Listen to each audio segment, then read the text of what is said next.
So last time I kind of went over, what OCD was, how it works, and I gave a quick brief overview about what compulsions were and why doing compulsions reinforces our brain that intrusive thought has validity, right? I want to talk a little bit more about compulsions because when you're dealing with OCD, the compulsions really are the things that we need to understand that we're doing and that we also need to end up limiting to help us on our OCD journey.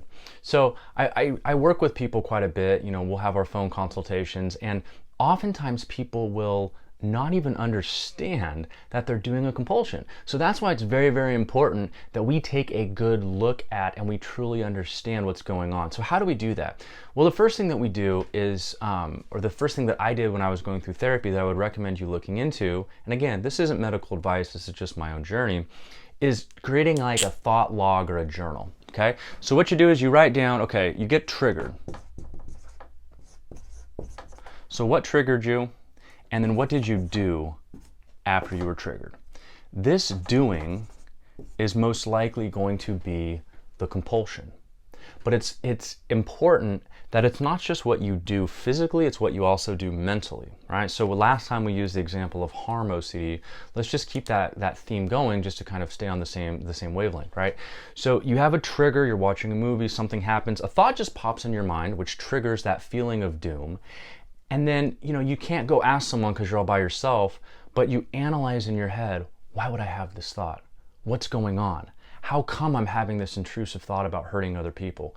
That's going to be that compulsion, right? You quickly Google something and say, when have people turned into a murderer? That's going to be a compulsion. Maybe you sit back and you analyze, okay, so I had this thought today, but it kind of bothered me, it didn't. That's going to be a compulsion.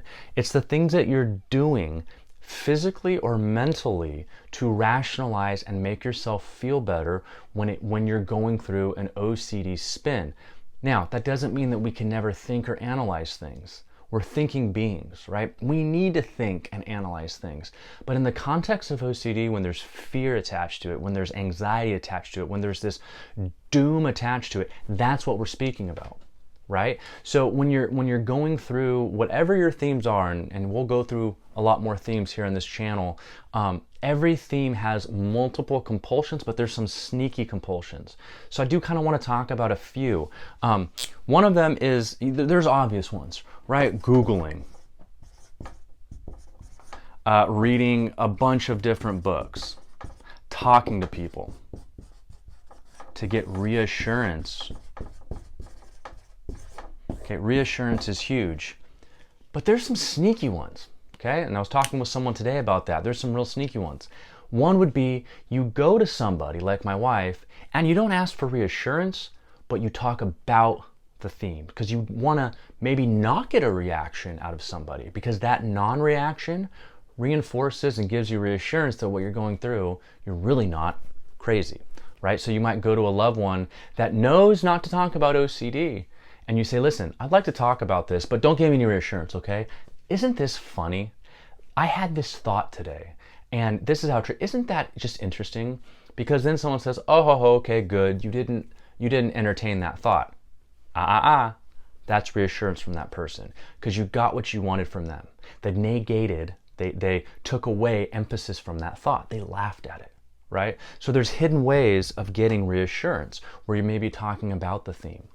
Another thing is obsessively researching and finding every single angle about why you're going through what you're going through. There's only so many books you can read, and then you know the answer to the question, but you're trying to find more answers. That's another huge compulsion when it comes to OCD. Obsessively reviewing, how did I feel this time? What's going on right now? How did I get? That's gonna be a compulsion.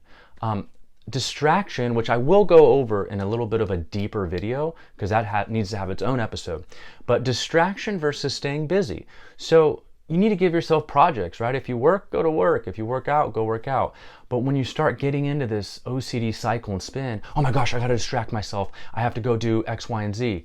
That's going to be a compulsion. It's the intent behind what you're doing, right? So compulsions are the things that you're doing, whether it's physically or it's mentally, to make that obsession or that feeling go away. That's why it's really important that you work with somebody else, so that way someone outside of your situation can help you figure out what you're doing. Oftentimes we think we're doing, appropriate things when it comes to our approach to OCD, but really it's not very healthy. So you need to work with somebody. Now, this may sound simple, but it's not. I still struggle with it at times. I think most people with OCD do. But just remember, once you understand what you're dealing with, you can start to deal with it in the right way. So as always, everybody, stay strong.